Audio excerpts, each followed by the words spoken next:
good, people? It's your boy Icarus Gray. And it's your homeboy Wordplay TJ.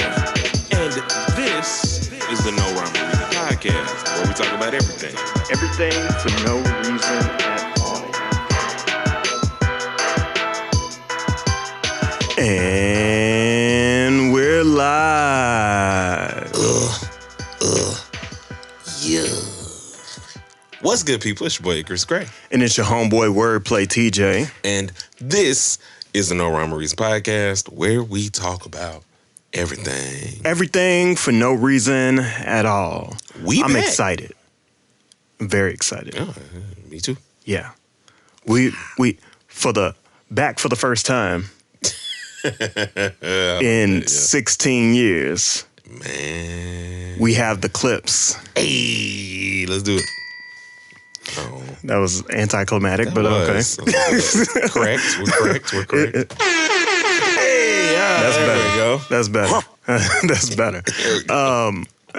So the Clipse are back with a new single called Ace Trumpets, produced by Pharrell.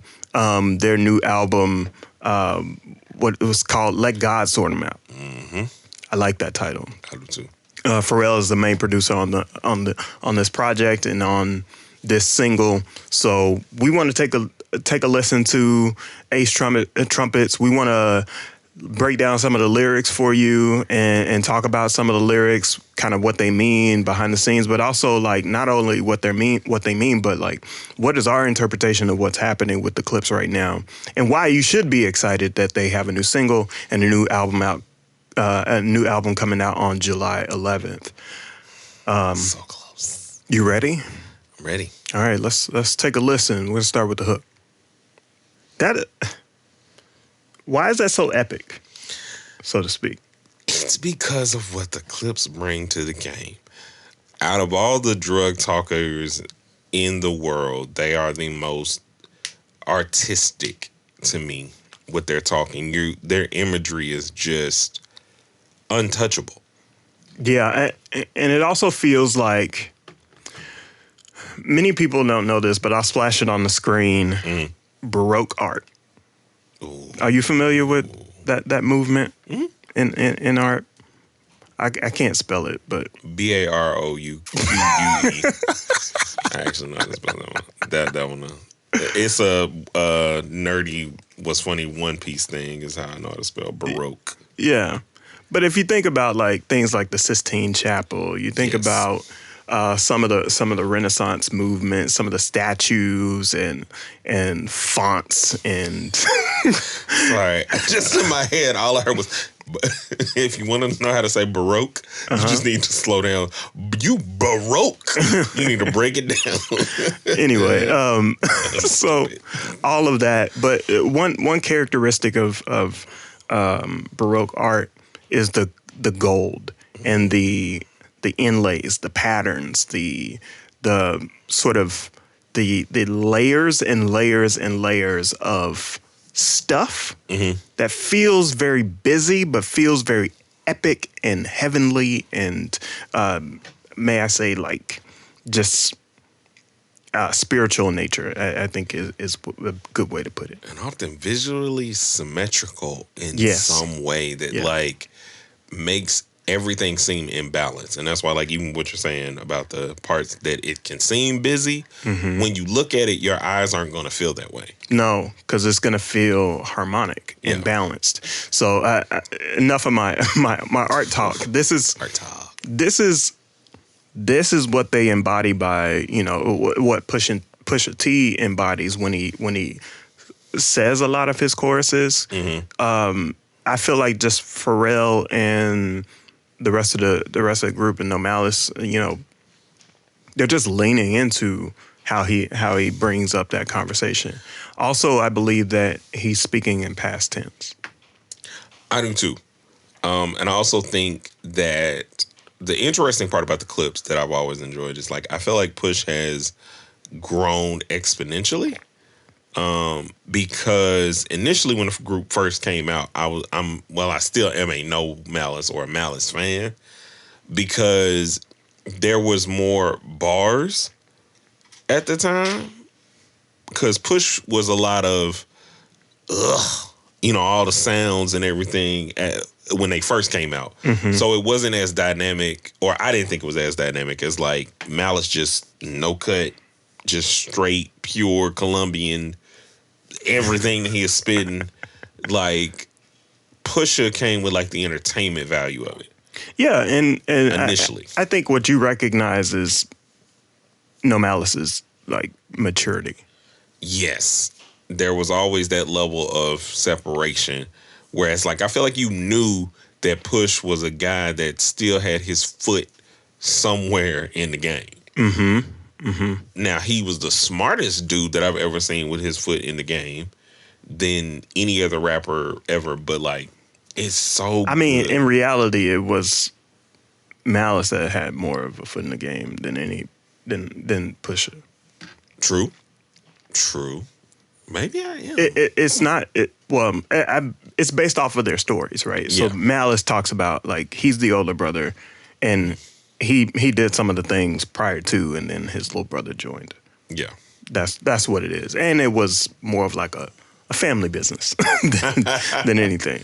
But I feel like they articulate their story so well. Yeah. And it's not a group where, like, even when, like I said, Malice was my favorite, it never felt like Push was out of place. I never felt a little brother situation. I never felt any of the other groups where somebody is more quote unquote prominent than the other. Yeah. That didn't feel like this. They seem like twins, I always thought they were. right? But like it'd be like me and my little brother forming a group, right? It just be like that. So let's continue to listen. We're gonna listen to Pusha T's verse fully through, and just kind of talk about some of the things that we noticed, right? Whether it be the wordplay, whether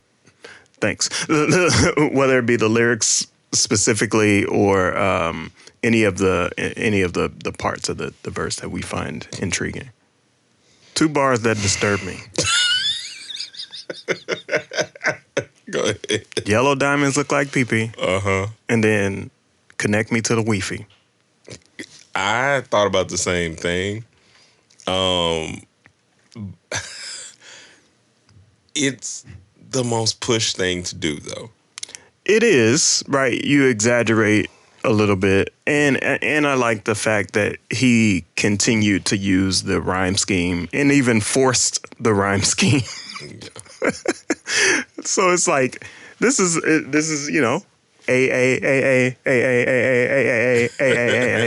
rhyme scheme, right? I also think, I feel like if I go somewhere and like look up Wi-Fi, there's something, because he doesn't set up breadcrumbs without there being a house at the end of it. I feel like sometimes. I don't know. I think You think it's just a stretch? He's just stretching. Yeah, he's just stretching creatively, and that rappers do it all the time. So he's not the only one. People mispronounce things for the sake of fitting it into the rhyme, regardless if they care or not. And I'm sure that was a conversation in the booth, by the way. Like I can almost guarantee, like, should we keep it Wi-Fi or should I find some other rhyme scheme? You know what I mean? Wi-Fi. What else about this verse? I like the general back and forth talk, because like, so you start with like the intermittent drug bars, but there's a lot more. I'm setting up the stage for the separation between me and basically the game, right? I really love Sins of the Father, so I call you Little Michis. I appreciate that, with the whole BMF aspect and everything that's going on over there, and how he's kind of using that in regards to how much better than these rappers he is, and how they copy, emulate the Clipse in a lot of different ways, but don't give them credit for it. Yeah, I also think about White Glove Service with the brick. I'm Luigi. That's understated to me. Yeah. Because I feel like he's also saying, because I am the brother.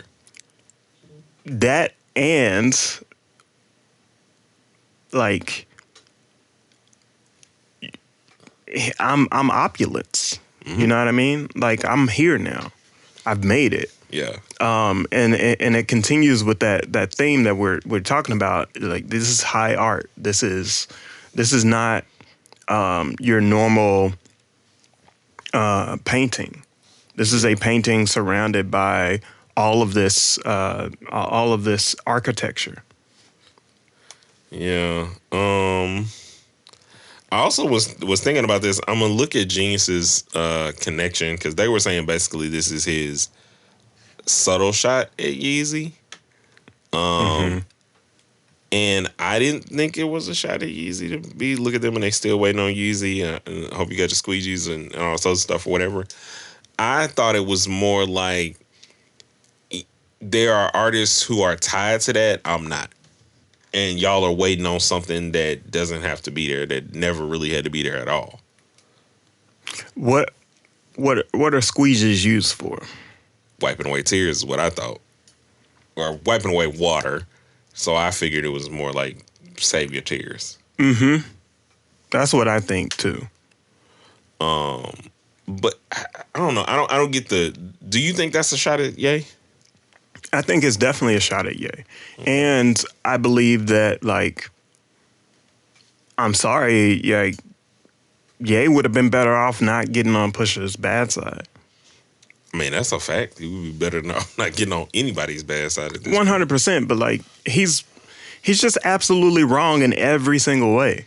Yeah. Right? And how more wrong can you be as a human being? And then you piss off one of your greatest assets, right? So we were talking about how Pusha was sort of immature in his raps until he has his second wave with good music. Mm-hmm. And then that's where you start to see this like very mature rapper step out in the red jacket at that performance doing what is it? Runaway.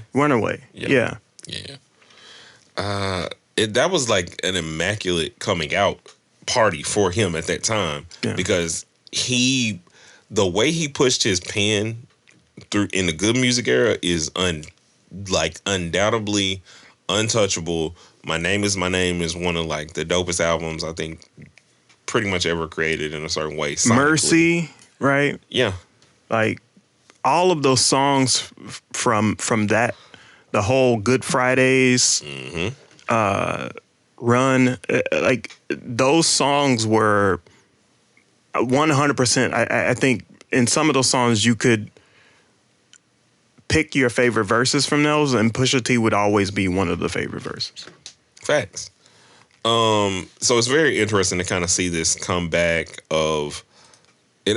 It feels more like a victory lap, his verse, right? Mm-hmm. Which he has a lot of victories to celebrate.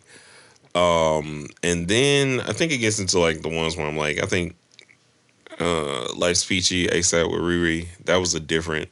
Like I feel like that was a subtle Drake shot. Even the line before it. Your interviews, I just Kiki, do you love me? All right, I get it. And then he goes and mentions Rihanna. Yeah. This is Drake. You could have had this, but look at the life that I'm living. I don't even need to like mention you. No. My life is just better, categorically. Yeah. Side it's note, more substance. That's the maturity showing up. It's way more maturity in this level. But side note, real quick, this is why I never wanted Drake to go against Pusha T to begin with. Oh, yeah. This was just like, this is a reminder of like, this is why you leave him alone. Because I don't know what he did to upset Pusha, but it's deep. And I'm like, it's part of the things that I think makes me think that Drake is a little more authentic than people give him credit for, or just that annoying. Yeah. Because it could be a bit of both. Because when they were both talking about, after their beef, like the money that they were both seemingly exchanging for information, it was a different level. Like that's the only time I think I've been scared beef-wise with whatever was going on with their stuff. Outside of, like, because the Kendrick and Drake stuff, I never felt that way, but, you know. I mean, you see it backed them off. Backed him all the way off. Facts. Stole his rollout. We're going to go to the second verse. There's so much in this verse. Where do we even begin? Malice is, listen, I promise he's on one of them. Like, if I had a top, I mean, I do have a top 10. Like, I wouldn't say, whenever I remember how dope Malice is, he ends up on it. Yeah. It just, okay, so let's start, right? Yeah. The imagery, period, that he creates is so vivid. I just feel like we're walking along with him wherever he goes. Like the penny, like the vodka, like Panama fishing village, fishing with my papa, with choppers. Like it just, but it don't, like him saying it don't feel as threatening as it should. It's the guy that you don't mess with just because you know, I don't think I should do that because of the unknowns. God, he has too many unknowns. And then, like, y'all just looking at Ferraris. The one I got looks like it was aerodynamically built by NASA. Like, whatever you envision in your head, that's what he's saying he just bought. Yeah. And then we get to, my favorite line of this entire song is "Never leave me home without my peace, like I'm Mahatma." Like, there's not a lot of people that actually use Gandhi's first name when they're doing, like, this peace line has been used. You gotta, yeah, of course it's been used, but like, not this way. Not this way. Insane. And it's like they're both riding the same flow, but still sounding different. And he, to me, was more, to our point earlier about making fun of the Wi-Fi. Yeah. He was like, I'm not doing that. Like, if I'm using a line in this rhyme scheme, it's coming and making more sense. And even a line that is like hidden way more dope in terms of this whole scheme when he gets to the Muhammad from the tribe of Judah al Mufasa. Yeah. Like, y'all know the line of Judah. I'm the king. Jesus and everything else. Like, I'm the king. And on top of that, you wouldn't smack me on stage. You would die. I'm not turning my other cheek. You just gonna die for disrespecting me. Right. It's bars on top of bars that I think are easily graspable while being layered. Like, this is why Malice, or no Malice, let me make sure I get the new name correct, is one of them ones, man. This is insane. Yeah, so there's another line, right? Listen, you are not I, cross T's and dot I's, right? It's like, I feel like that's some more imagery for Christianity. Yeah. You know what I mean? Like, dog, the way he patterns all of this without cussing once. It's the level you want to get to when you're writing this artistry. And then he says, the honor disappear to reappear without a voila is nuts. yeah. Because you literally just disappeared. You popped up on one song that I can remember with Lecrae during his like church clothes mixtape movement, where I was like listening to that. I went and listened because I wanted any Malice that I could possibly get because he's my favorite Clipse member. Right. And so to say it in that way, like, I know y'all know I was gone, I just popped back up and I'm still that. Yeah. Like, I ain't lost a step. The man is 52, bro. Like, that's just... Yeah, so speaking of that, like, he has a line that really kind of alludes to his maturity and his age. Like, you was Fuji Lala, I was Alibaba. Like, while you were listening to Lauryn Hill, I was the marketplace.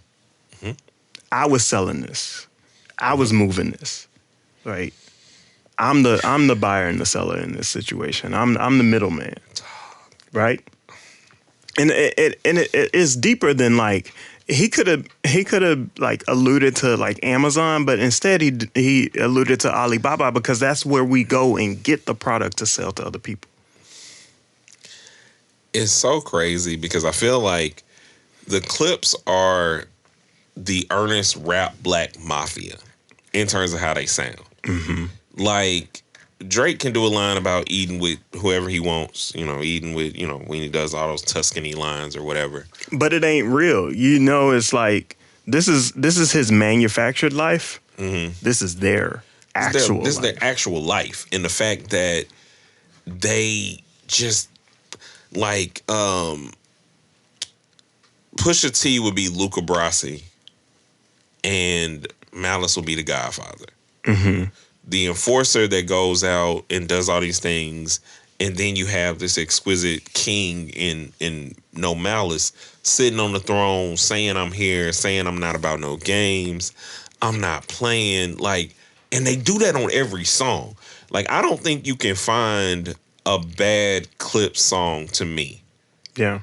Like, I think maybe if you're pushing for one, you could say it was like hearing like a Neptune's, like a Star Trek kind of crazy sounding beat, maybe. But I don't see no misses on none of their albums for me. And I don't think this is the this is not the single. This is probably like the second song on the album. The first or second. I believe that like they got one more before July is here. They gotta have one more before July. And I believe that they're gonna have a bop, something that you can like ride to, not necessarily cookout music, but like it's something that you're gonna be like, oh, okay, this is one of those, Like a Mr. Me Too or something. but like more like Mercy. I can see that. That's it for the song. I kind of want to ask you a question of what do you expect from the album? Because we're not that far out from it now. I expect them to show up like Hell Has No Fury. You remember that album? Where it's artistic, it's realistic, and it's also something that you can enjoy listening to over and over again. After 16 years, you need to put out your best foot, and that's what this is going to be, in my opinion. And if it's not, I'm going to be disappointed. I think this is going to be like the magnum opus for them. You think they continue? I think that kind of depends. I don't know. Because they are so well thought out with their albums. Like the time between Hell Hath No Fury and Lord Willing and Hell Hath No Fury was, let me see, because that is an important point. But we're in a different era too, right? Because the distance between those two albums, they were having label issues. Yeah. Their labels were getting sold off in between those projects. But with those like 4 years that they took and all the stops in between, when they came back out, they always came out with a vengeance, out with intention. Because you're talking about at the time when they were throwing shots at Wayne at what would be Wayne's biggest. Now, Wayne don't pop out for people and do all these beefs and all sorts of stuff, except for whatever. We're not even going to talk about the quote unquote. I don't think their issue was with Wayne. I think their issue was more with Baby. Yeah, and I agree. I just also think that when they're doing like Mr. Me Too and everything else at that time, that was direct shots at Wayne. They stood 10 toes in everything that they do in a way that is like just so unique to them, and they never lose artistry for it. Like when they're taking shots and doing all this other stuff, I never feel like it steps outside of the painting and the things that they're creating. What does that beef have to do with the hiatus between the two records? I think, or my point more so was, I think there's just an intensity of what they're going to be coming with, right? They know the conversations. Malice has been chilling or having conversations probably with his brother about all this stuff, so he hasn't addressed any of the things that his brother had going on. So I think that the fury that they're going to come with is going to be something that we're like, man, oh my goodness. Okay, so they're going to pick up where they left off. Yes. And this is the album that should have came out. This is the album that should have came out when their deal went bad. Ooh, yeah. But it'll feel more like a deluxe edition. Yeah, but it also will feel fresh. You know what I mean? Because this could just transport us back to the 2000s, and it doesn't. Yeah. And I also expect Pharrell to kind of show out in a big way. Because he ain't never missed with them. And I think Pharrell and his drug dealing beat bag, and I should say that in a way because he sets a stage for them that is very amazing, for lack of a better term. But yeah, I'm excited for it. I hope y'all are excited for it. Let us know what you think down in the comments. Are you expecting more beef? Are you expecting a dope album? What are you expecting from all this? Are you even expecting more Yeezy shots? Let us know down in the comments. Make sure you like, comment, subscribe, all that other good stuff. We'll see you in the next piece, a 1 and a 2, and peace.